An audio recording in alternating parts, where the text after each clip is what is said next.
दिल्ली के एक व्यस्त इलाके में एक गर्ल्स हॉस्टल था। ये हॉस्टल छात्राओं के लिए सुरक्षित और आरामदायक माहौल प्रदान करता था। हॉस्टल में एक चौकीदार भी था जो रात में हॉस्टल की सुरक्षा करता था। हॉस्टल के छात्रों के बीच एक कहानी प्रचलित थी कि हॉस्टल के चौकीदार की आत्मा हॉस्टल में भटकती है। इस चौकीदार का नाम रामू था। रामू एक बूढ़ा और कुरूप आदमी था। वह हमेशा छात्राओं को देखता रहता था। एक रात एक छात्रा अपने कमरे में सो रही थी। अचानक उसे एक आवाज सुनाई दी।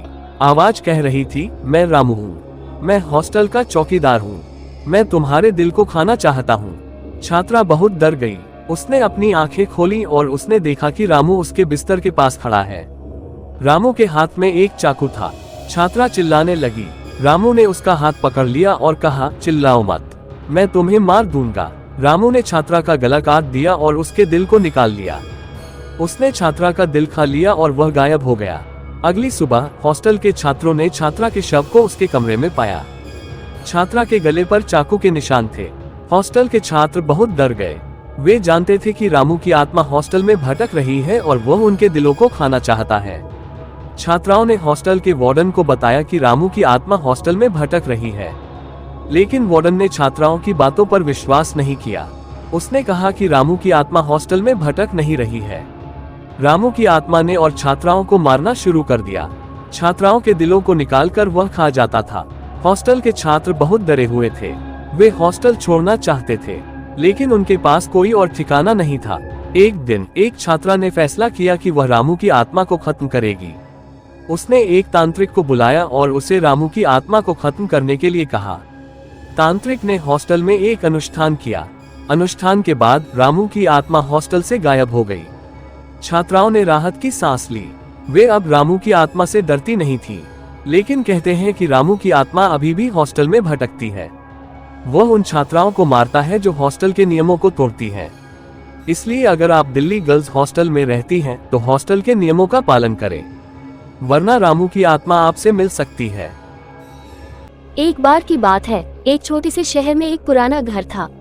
उस घर में एक कमरा था जिसमें एक बड़ी गुड़िया रखी थी। गुड़िया बहुत पुरानी थी और उसकी आंखें लाल थीं। लोग कहते थे कि गुड़िया प्रेतवादित थी। एक दिन एक लड़की जिसका नाम रिया था उस घर में रहने लगी। वह गुड़िया के बारे में अफवाहों पर विश्वास नहीं करती थी, लेकिन वह फिर भी थोड़ी डरी हुई थी। पहली रात रिया को अच्छी नींद आई, लेकिन अगली रात वह एक अजीब आवाज से जाग गई। ये गुड़िया की हंसी की आवाज थी। रिया ने देखा कि गुड़िया अपनी जगह से हट गई थी और अब वह दरवाजे के पास खड़ी थी। रिया डर गई और उसे लगा कि वह चिल्लाएगी, लेकिन गुड़िया ने उसे रोका। गुड़िया ने कहा, अगर तुम चिल्लाई तो मैं तुम्हें मार दूंगी। रिया बहुत डरी हुई थी और कुछ नहीं कह सकी। गुड़िया ने कहा, मैं बहुत भूखी हूँ, मुझे तुम्हारा खून पीना है। रिया ने गुड़िया से कहा, मुझे मत मारो, मैं तुम्हें अपना खून दूंगा। गुड़िया ने अपने नुकीले दांत दिखाए और रिया के गले में काट लिया। रिया चीखी, लेकिन कोई उसे सुनने नहीं आया। गुड़िया ने रिया का खून पिया और फिर गायब हो गई। रिया बेहोश हो गई। अगली सुबह रिया की दोस्त उसे घर पर नहीं ढूंढ पाई। वे कमरे में गए और वहां रिया का शव पड़ा मिला। उसके गले पर गुड़िया के काटने के निशान थे। रिया के दोस्त सदमे में थे। उन्हें नहीं पता था कि क्या हुआ था, लेकिन उन्हें पता था कि यह भूतिया गुड़िया का काम था। शहर के लोगों को भूतिया गुड़िया से बहुत डर लगने लगा। वे उस घर के पास नहीं जाते थे। एक दिन कुछ बहादुर लोगों ने फैसला किया कि वे भूतिया गुड़िया को पकड़ेंगे और मार देंगे। वे घर में घुसे और कमरे में गए जहां गुड़िया रखी थी।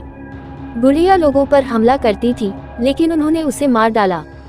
भूतिया गुड़िया मरने के बाद उस घर की प्रेतबाधा खत्म हो गई। रिया की आत्मा को भी शांति मिली। वह अब भूतिया गुड़िया से नहीं डरती थी, लेकिन कहते हैं कि भूतिया गुड़िया अब भी उस घर में कहीं है।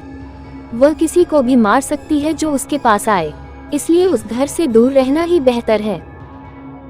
भारत के दिल में एक प्रतिष्ठित कॉलेज था जो अपनी शैक्षणिक उत्कृष्टता और अपने सुंदर परिसर के लिए जाना जाता था। यह एक काले रहस्य के लिए भी जाना जाता था, एक भेड़िया जो हर महीने चांदनी रात में युवा लड़कियों का शिकार करता था। एक दिन प्रिया नाम की एक नई छात्रा कॉलेज पहुंची। वह एक होनहार और सुंदर लड़की थी और उसने जल्दी ही अपने सहपाठियों के साथ दोस्ती कर ली। प्रिया को विशेष रूप से अर्जुन नाम के एक लड़के से आकर्षित किया गया था। वह सुंदर, आकर्षक और बुद्धिमान था। दोनों जल्दी ही प्यार में पड़ गए। एक रात प्रिया और अर्जुन कैंपस में जंगल से गुजर रहे थे जब उन्हें एक अजीब दृश्य दिखाई दिया। ये पूर्णिमा थी और एक बड़ा भेड़िया एक समाशोधन के बीच में खड़ा था। भेड़िया ने उन्हें चमकती आंखों से देखा और प्रिया को अपनी रीढ़ की हड्डी में एक ठंडी सीख महसूस हुई। यह क्या है?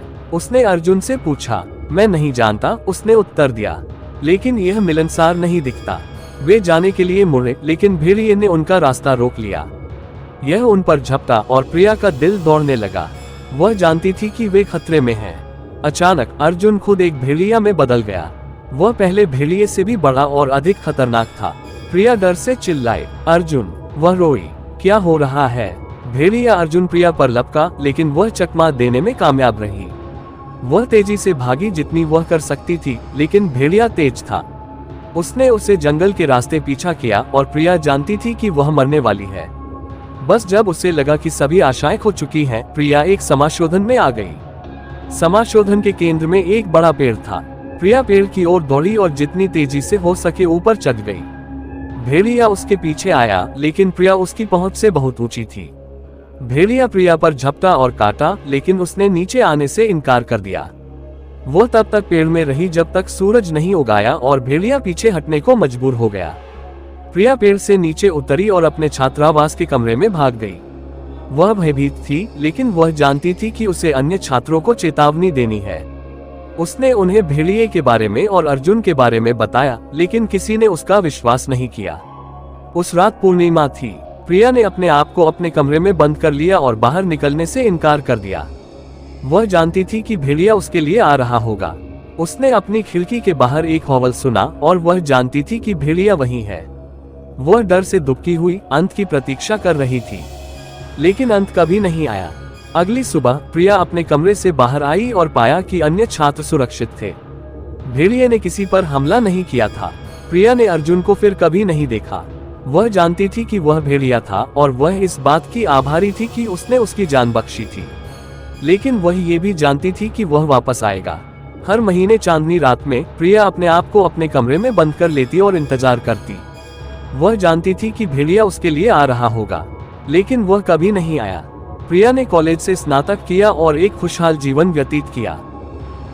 एक बार की बात है, एक छोटे से शहर में एक डॉक्टर रहता था। वह बहुत अच्छा डॉक्टर था, लेकिन वह बहुत अजीब भी था। वह हमेशा अपने मरीजों के दिलों को देखना चाहता था। वह कहता था कि यह उनके स्वास्थ्य के लिए अच्छा है।